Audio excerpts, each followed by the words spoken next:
Olá, tudo bem com você? Eu sei, o título do vídeo desta vez é um pouquinho estranho, né? Tomem cuidado com as seitas. Mas você vai entender aonde eu quero chegar com esse título, com essa reflexão. E eu já quero adiantar aqui que eu faço isso com todo respeito, com tranquilidade. É apenas uma reflexão mesmo para que algumas pessoas que costumam atacar ou considerar a Igreja Adventista do Sétimo Dia uma seita, para que elas pensem um pouco naquilo que estão dizendo ou acusando e reflitam no conteúdo deste vídeo, tá bem? Façam isso com tranquilidade, com oração, com espírito de oração. Eu creio que vai ser instrutivo esse vídeo, tanto para adventistas quanto para aqueles que não pertencem a esta denominação religiosa. Primeiramente, vamos ao conceito de seita, né? Anotei aqui algumas coisas. Vem do latim secta, ou seja, seguidor, grupo que se destaca de uma doutrina principal, ou também divisão, partido, facção. Já no aspecto aí da língua grega, a palavra seita vem da mesma palavra, a mesma raiz para a palavra heresia, haireses. Interessante, não? Seita e heresia, mesma raiz aí. Então, seita é um grupo religioso que nega um ou mais dos fundamentos da fé ou da verdade bíblica, principalmente dois pilares daquilo que é a fé cristã. Seitas, na acepção do termo aqui que estamos trabalhando, elas negam a divindade de Jesus, sua pré-existência, portanto, para muitas dessas seitas, Jesus não é Deus, ou negam que a salvação seja unicamente pela graça, fé nos méritos de Cristo. Graças a Deus, os adventistas todos creem que a salvação é unicamente pela graça. Aqui no meu canal já tenho aqui alguns vídeos, algumas lives em que tratamos desse assunto, né? O que é a justificação pela fé. Nossa literatura oficial trata disso, né? Nossa crença, uma de nossas crenças fundamentais justamente é a crença, a fé, a convicção de que nós somos salvos pela graça, pelos méritos de Cristo e não pelas obras, obviamente. Nós seguimos as orientações de Paulo na Bíblia, enfim, toda a Bíblia fala da graça de Cristo. Mas ensina que a obediência aos mandamentos de Deus é um ato de amor, uma resposta daqueles que foram salvos pela graça, né? Muito bem, e na Bíblia nós encontramos um verso interessante, lá em Atos dos Apóstolos, capítulo 24, se você tem sua Bíblia aí, eu convido você a ler comigo, Atos dos Apóstolos, capítulo 24, abra aí a sua Bíblia, no verso 14. Interessante o que diz aqui, ó. Porém, confesso ao Senhor que, segundo o caminho a que chamam seita, assim eu sirvo ao Deus de nossos pais, acreditando em todas as coisas que concordam com a lei e os escritos dos profetas. Não é interessante que os judeus, nos tempos ali de Paulo, chamavam o cristianismo primitivo de seita? Sim, porque também existe a ideia de que seita seria um abandono do que é o majoritário. Então, uma crença que abdica, que abandona aquela que era tida como a crença da maioria, alguma coisa assim. E sim, o cristianismo ele acaba vindo lá do judaísmo, mas porque muitos judeus não aceitaram Jesus como Messias e outras concepções mais próprias do cristianismo, houve então uma ruptura. Então o cristianismo ele vem, né, tem suas raízes no judaísmo, mas ele avança, né, e é tido por judeus ali no tempo de Paulo como uma seita. Mas o que importava mais para Paulo realmente? Olha só, assim eu sirvo ao Deus de nossos pais, acreditando em todas as coisas que concordam com a lei e os escritos dos profetas. Não importa se chamam você de seita, pertencente a uma seita ou não, o importante é que o que você crê esteja de acordo com a lei e os profetas, ou seja, que o que você crê esteja de acordo com a palavra de Deus, a Bíblia Sagrada. Então não importa tanto se nós somos evangélicos, protestantes, somos uma seita, o que importa mesmo é que sejamos bíblicos, que a nossa fé, a nossa crença seja a mesma dos apóstolos, a mesma de Jesus, a mesma dos profetas, a mesma fé, crença, doutrinas que atravessam as escrituras de capa a capa. Isso é o que nos importa. Então, não vem tanto ao caso essa questão de ser ou não uma seita. Eu tenho minha convicção de que, por ser adventista, eu não pertenço a uma seita. Eu pertenço a uma igreja séria, que está presente em quase todos os países do mundo, Uma igreja que tem embora creia e pregue a volta de Jesus, porque está em nosso DNA histórico e no nosso nome denominacional, adventistas quer dizer o povo que aguarda e prega o advento de Cristo, a despeito de sermos uma igreja focada nas profecias, não descuidamos também do próximo enquanto estamos aqui.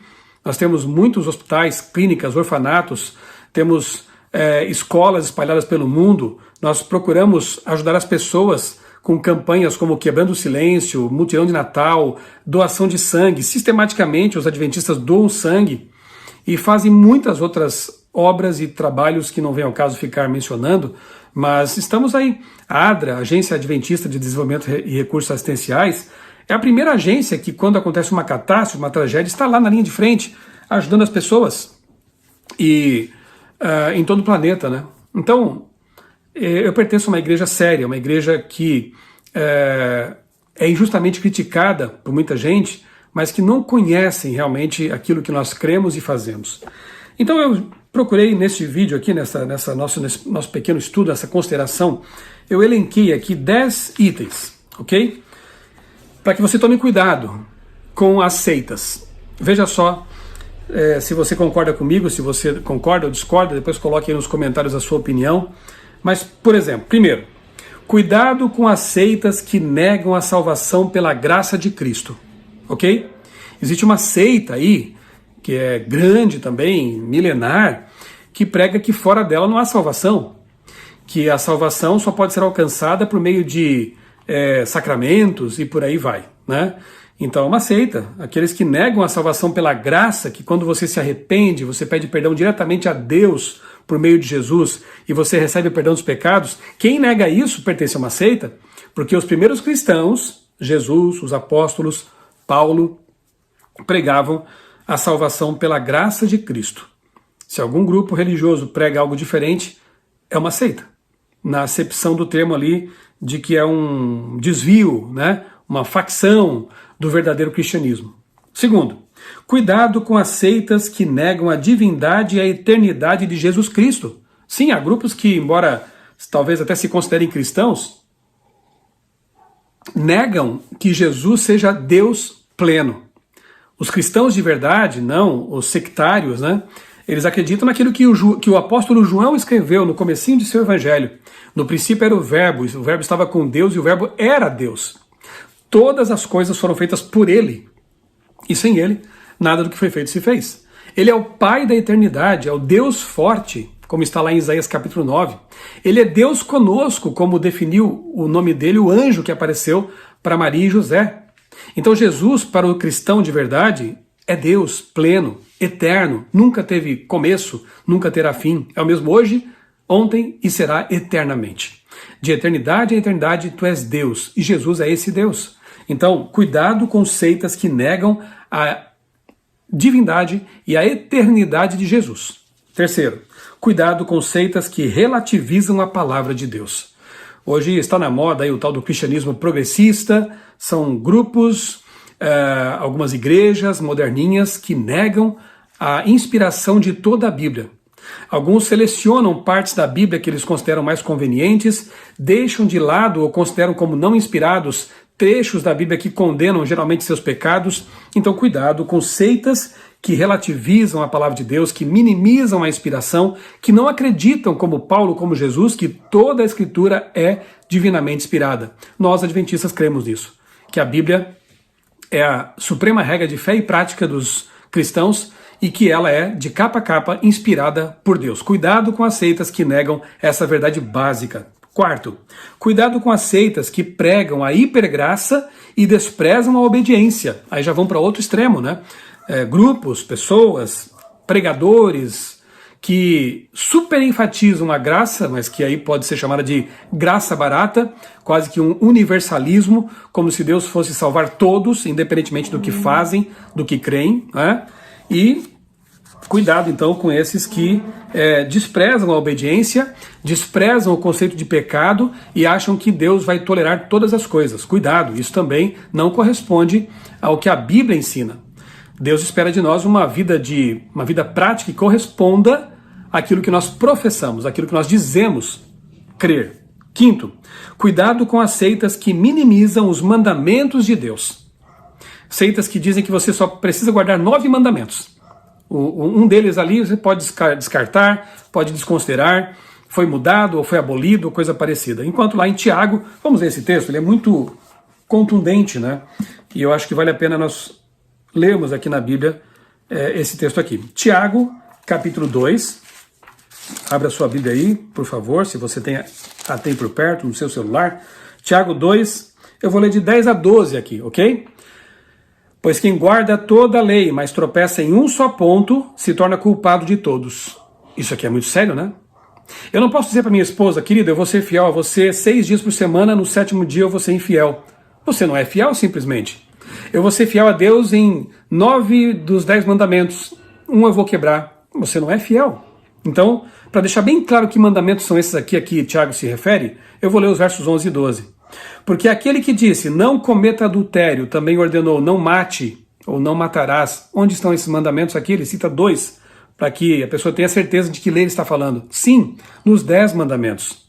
Ora, se você não comete adultério, porém mata, acaba sendo transgressor da lei. Assim, falem e vivam como pessoas que serão julgadas pela lei da liberdade. Sim, porque quem guarda a lei é livre da condenação, vive na graça e obedece por amor. Veja só, assim, vou ler de novo aqui, ó. Falem, ora, se você não comete adultério, porém mata, acaba sendo transgressor da lei. Eu posso dizer a mesma coisa com respeito aos outros mandamentos? Se você não honra pai e mãe, porém mente, você quebra a lei. Se você não chama o nome de Deus em vão, mas quebra o sábado, você não está guardando a lei. Percebeu? São 10 os mandamentos. E cuidado com as seitas que minimizam os mandamentos de Deus, que tratam os mandamentos como coisa sem importância. Não se esqueça de que, como está lá em Êxodo 31 e outros textos, né, foi Deus quem escreveu a lei com o seu próprio dedo, as tábuas da lei. É algo muito especial, muito sagrado.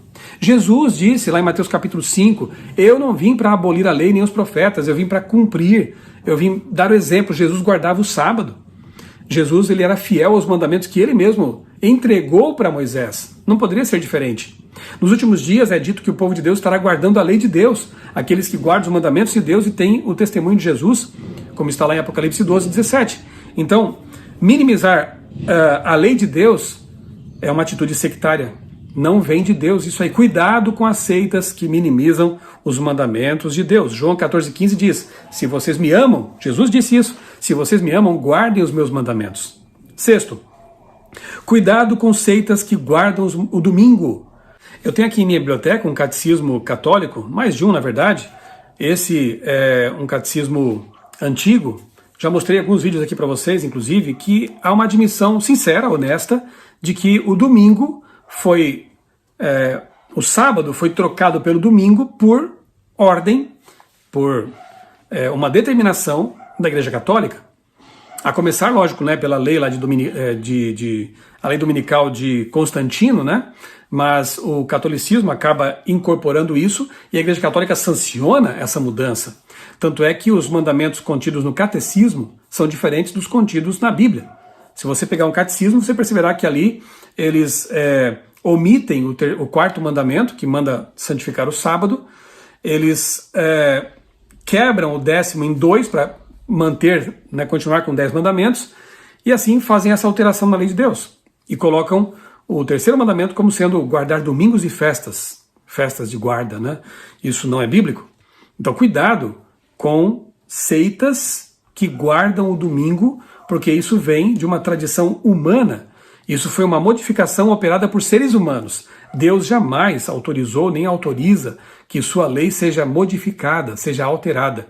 Por mais que os protestantes tentem encontrar desculpas para santificar o domingo, tentem encontrar justificativas na Bíblia, elas não existem.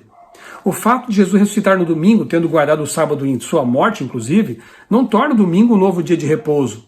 Por que Jesus, quando profetizou a destruição de Jerusalém, disse assim lá em Mateus 24, orem para que a fuga de vocês não seja nem no inverno, nem no sábado. Porque lá na frente, né, no ano 70, 40 anos depois, os discípulos de Cristo, os seguidores de Cristo ainda estariam guardando o sábado. e fugir no inverno, lá onde ainda neva, é muito frio, e no sábado seriam momentos muito difíceis para eles, para fazerem essa fuga antes da invasão dos romanos. Então Jesus viu, profetizou lá no futuro, 40 anos depois de sua morte e ressurreição, seus seguidores leais guardando ainda o sábado. O apóstolo Paulo, em vários momentos, e especialmente no capítulo 13 de Atos, nós vemos ali Paulo numa cidade pagã, em que não havia sinagoga, ele se dirigindo para um local tranquilo, à beira de um rio, para ali orar, para ali estar em comunhão com Deus. Aí chega ali um grupo de mulheres, eles pregam para elas. Ou seja, não era o fato de não ter uma igreja, um templo, uma sinagoga, que impediria os cristãos primitivos de guardarem o sábado. Eles guardavam porque era o dia que celebra, é o dia que celebra a criação de Deus, é o memorial da criação. Então cuidado com seitas que afirmam e que creem e que seguem essa tradição de que uma igreja majoritária teria trocado o dia de guarda e assim isso passado para os cristãos e hoje é o dia de repouso dos cristãos. Não é. Não pode haver mudanças na lei de Deus porque Deus não autoriza isso. Cuidado com essas seitas. Cuidado com seitas que têm um pé no espiritismo, porque para os espíritas a alma é imortal. O corpo perece, de dentro dele sai um fantasma, um ser etéreo, alguma coisa assim, que continua vivendo para sempre. Então é o conceito de alma imortal. Isso não é bíblico. A Bíblia ensina que nós somos uma alma, a palavra nefesh no hebraico, que significa também ser vivente. Até os animais são chamados de alma, porque eles também são seres viventes, cujo corpo tem ali a constituição física e o fôlego de vida que Deus concede. Quando morre, o pó volta para o pó, o fôlego volta para Deus que o deu. Não há mais ser vivo, não há mais nefesh, não há mais alma. Então cuidado com as seitas que ensinam que o ser humano seria imortal, sendo que a Bíblia é muito clara em dizer, lá em Ezequiel 18, que todas as almas são mortais, morrem, portanto, mesmo que você tivesse uma compreensão imortalista ou fantasmagórica de alma, coisa que a Bíblia não ensina, você teria que admitir que essa alma, ainda que fosse um fantasma, morre. Porque Ezequiel 18 fala claramente isso, 18:4, que a alma é mortal, a alma morre. E a Bíblia é muito clara em dizer que não existe reencarnação, não existe céu e inferno imediatos após a morte. Os únicos que estão no céu nesse momento, por antecipação, são Enoque, Elias e Moisés, e os 24 anciãos de Apocalipse. Todos os demais aguardam inconscientemente na sepultura, como ensina Eclesiastes capítulo 9. Os vivos sabem que vão morrer, mas os mortos não sabem coisa nenhuma, não participam do que acontece aqui no mundo dos vivos. Então cuidado com seitas que dizem que sonham ali com o céu, que foram para o inferno e tiveram uma visão ali do inferno. Cuidado com isso, né? Cuidado com seitas que têm um pezinho lá no espiritismo, seitas que ensinam que o inferno já existe, que o inferno será eterno. Isso deturpa o caráter de Deus. A Bíblia não ensina isso. A Bíblia ensina que haverá um lago de fogo no qual o próprio inferno será lançado, porque, biblicamente falando, inferno quer dizer sepultura. A destruição final, segunda morte, acabou. É eterno em consequências, não em duração de tempo. Que Deus seria esse? Então cuidado com seitas que ensinam essas coisas que são pagãs, que vêm de uma concepção dualista grega, que separava corpo de espírito, de alma. A Bíblia mostra um ser humano integral. Ele é composto, né, pela junção, a união do pó da terra, o corpo, com o fôlego de vida que vem de Deus. Quando morre, esse fôlego volta, mas ele não é uma entidade consciente que continua vivendo. A pessoa permanece no estado de inconsciência até a ressurreição, por ocasião da volta de Jesus, se foi salva, se aceitou o plano de salvação, o plano de resgate que Cristo oferece. Então cuidado com igrejas que misturam conceitos pagãos, espiritualistas, imortalistas, com a religião cristã. Não se misturam, são totalmente immiscíveis, né? Hebreus capítulo 9, 27 diz que o ser humano morre uma só vez, depois disso vem o juízo. E aí é vida eterna ou morte eterna, meu amigo. Não tem mais nada não. Não existem estados intermediários. Cuidado com essas seitas. Elas estão contaminadas por um pensamento pagão. Oitavo, cuidado com seitas que pregam a predestinação e distorcem o caráter de Deus. Existem religiões que acreditam na predestinação. Um Deus que teria escolhido pessoas para serem salvas e outras para se perderem no fogo eterno. Então quer dizer, a sua liberdade aí não existe. Você já estaria predestinado. Se você está na igreja seguindo os caminhos de Deus, mas você já foi destinado para o fogo, você está perdendo seu tempo. E se você está no mundão, você está ali pecando, e foi predestinado por Deus para a vida eterna, não importa o que você faça ou deixe de fazer, em algum momento você vai encontrar o caminho certo. Que motivação existiria para o evangelismo, numa crença dessas, de predestinação? Se eu pregar ou não pregar, que diferença faz? Igrejas que têm esse tipo de concepção, na verdade, realmente são, missionariamente falando, mortas, porque não há uma motivação para levar as pessoas a uma decisão. O tempo todo a Bíblia fala de escolhas, decisões. Lembra o que Josué falou? Escolham hoje, Israel, escolham hoje a quem vocês querem servir. Eu e minha casa serviremos ao Senhor. Deus diz, escolha entre a vida e a morte a vida, para que você viva. Se você abrir a porta, lá no Apocalipse é dito, né? Jesus está ali batendo. Se você abrir a porta, eu vou entrar. Sempre há um condicionante, porque a escolha humana, o livre-arbítrio, ele nos pertence e Deus valoriza isso. Pensar diferente é praticamente atribuir a Deus a maldade que há no universo, porque se Satanás não usou sua liberdade de escolha para se rebelar e ele foi predestinado a desempenhar esse papel, sinceramente, eu prefiro não crer num Deus desses. Um Deus que não concede liberdade e que escolhe, que decide e que destina pessoas à perdição. A Bíblia fala, Mateus 25, né, ali na parábola dos bodes e das ovelhas, que Jesus dirá assim para as ovelhinhas que aceitaram a salvação: venham, benditos de meu Pai, possuam por herança o reino que lhes está preparado desde a fundação do mundo. O reino eterno, a vida eterna foi preparada para todas as pessoas que quisessem ser salvas. E depois ele diz, afastai-vos de mim, vós que praticais a iniquidade, para o fogo eterno preparado para o diabo e seus anjos. Esse fogo, esse lago de fogo, a destruição, a morte eterna, ela foi destinada, preparada para o diabo que já tinha pecado contra o Espírito Santo há muito tempo, e os seus anjos também. Mas infelizmente muitas pessoas abandonarão o destino que Deus traçou para elas. Esse é o predestino que Paulo fala. Essa predestinação é a salvação. Deus quer que todos sejam salvos. Deus traçou esse caminho, mas infelizmente muitas pessoas vão abandonar essa predestinação, porque elas podem escolher, vão abandonar esse destino, esse caminho, e vão seguir os caminhos de Satanás, o caminho de Satanás, por livre escolha. Então cuidado com seitas que falam sobre predestinação. Sinceramente, eu preferiria estar errado por guardar o sábado, que é um mandamento de Deus, que não faz mal para ninguém, que aponta para o Criador do universo, que me faz ter uma relação mais íntima com Deus, com a família, que me faz pensar nas coisas do alto, do que crer na heresia da predestinação. Há pessoas que creem nessa heresia e nos atacam por guardar o sábado. Olha que interessante. Enquanto o sábado não distorce o caráter de Deus, a predestinação faz isso. E há pessoas que, embora neguem, critiquem, ataquem os que guardam o sábado, e tem outras crenças aí que elas não aceitam essa, que é uma crença calvinista, uma crença de predestinação, que realmente é muito, muito antibíblica, negativa, e que só faz as pessoas terem uma noção equivocada do amor de Deus e de sua justiça. Cuidado com seitas que pregam a predestinação e distorcem o caráter de Deus. 9. Cuidado com seitas que falam línguas estranhas e creem em qualquer profeta. E aqui nós podemos pensar em muitas religiões, né, atuais que distorcem o conceito bíblico de dom de línguas. Se você estudar com atenção Atos dos Apóstolos, capítulo 2, você verá que o dom de línguas ele é dado a pessoas que não falam algum idioma para que elas possam pregar naquele idioma. Em Atos 2 isso é claro demais. Havia ali várias nacionalidades. Os discípulos falavam ali basicamente aramaico e talvez ali um pouco de grego, mas havia várias nacionalidades reunidas em Jerusalém, uma oportunidade tremenda de pregação do evangelho. E Deus os capacita com o dom de línguas estrangeiras, estranhas, portanto, para quem falava, mas não para quem ouvia.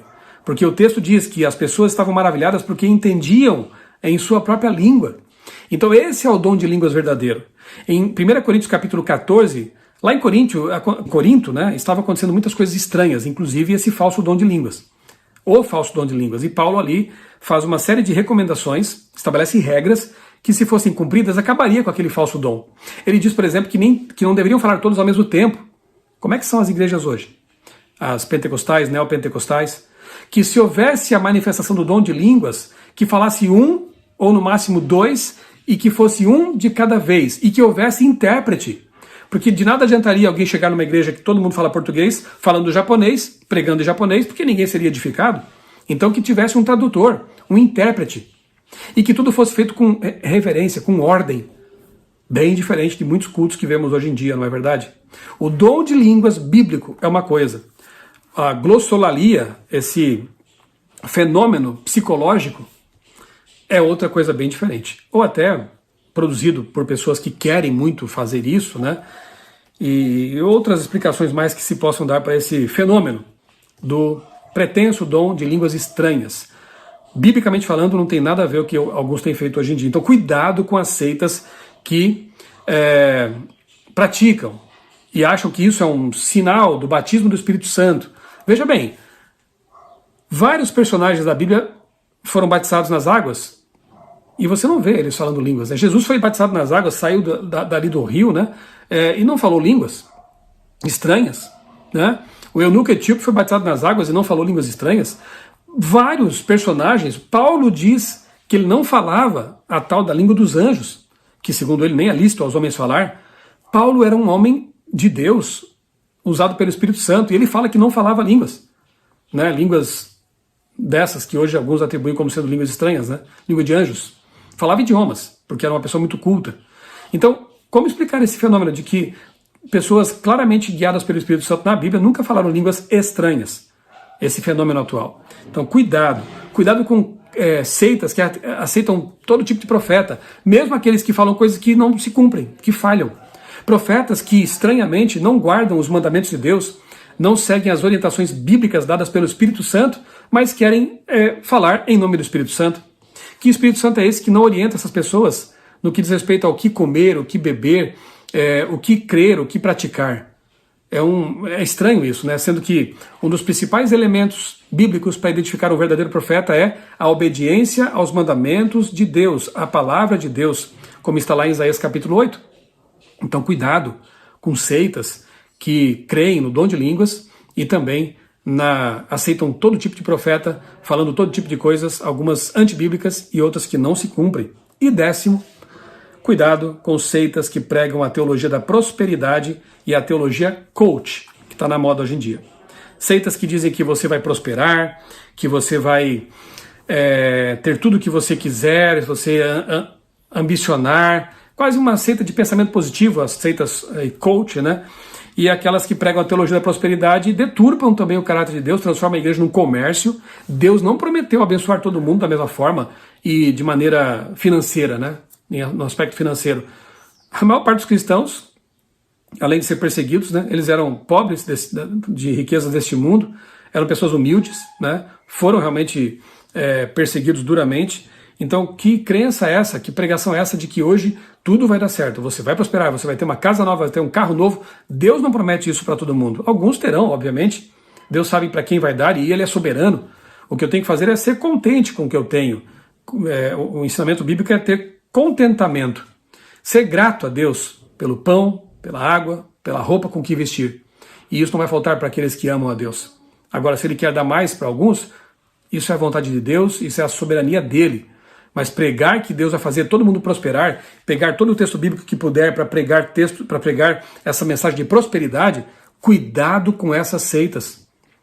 Elas despertam talvez o que há de pior nas pessoas. E infelizmente há muita gente seguindo esses caminhos, né? Teologia coach. Cuidado com esse tipo de ideia, com essas seitas que pregam essa prosperidade a qualquer custo, ou a um alto custo, né? Porque geralmente você tem que entregar muita coisa para receber também muita coisa. Cuidado com isso. Eu quero recomendar para você um livro da Casa Publicadora Brasileira, que é o livro Crenças Populares. É um livro muito bom, que analisa essas crenças, crendices, dogmas, ideias populares que as pessoas acham que são bíblicas, mas que quando vão estudar a sério a palavra de Deus, veem que não são bíblicas. Foram desenvolvidas por seres humanos e infelizmente deturpam a palavra de Deus. Leia esse livro. E pense seriamente em tudo que eu disse aqui neste vídeo, né? Óbvio que foi um vídeo com uma boa carga de ironia, né? Eu respeito todas essas pessoas que eu mencionei aqui, eu os amo como irmãos, né? Quero o bem de todos.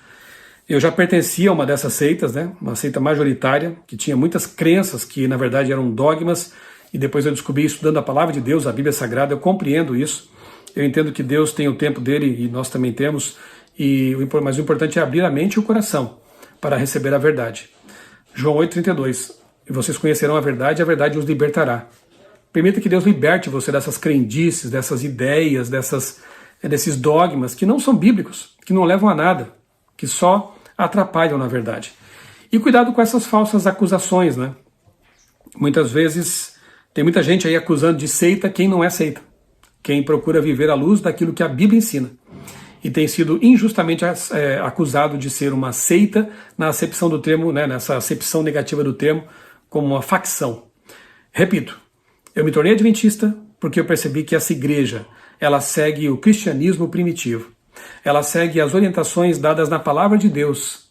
É a igreja mais bíblica que eu já conheci. E por isso permaneço há 30 anos nessa igreja e permanecerei até o fim. É uma igreja perfeita? Não é, porque ela é composta por seres humanos e eu sou imperfeito. Eu sou um ser humano e eu sou imperfeito, mas as suas crenças, por serem bíblicas, elas são perfeitas, né? Aquilo que a gente procura viver na Bíblia, somente na Bíblia. Aqui nós encontramos a verdade de Deus, a verdade que liberta, e realmente eu não posso chamar de seita, né, com essas tintas negativas aí que a palavra tem, um grupo, uma igreja, irmãos que procuram viver à luz da palavra de Deus. Pense nisto, reflita bastante nisso que eu falei nesse vídeo aqui, deixa a ironia de lado, né? Mas analise tudo que foi dito e ore a Deus, peça que Ele clareie seus pensamentos, que Ele lhe mostre a verdade, o caminho da verdade, e eu tenho certeza que como Ele fez comigo, Ele vai fazer com você também. Vai orientar você, vai abençoar você grandemente, tá bom? Um grande abraço para você, Deus abençoe grandemente a sua vida e também a sua família.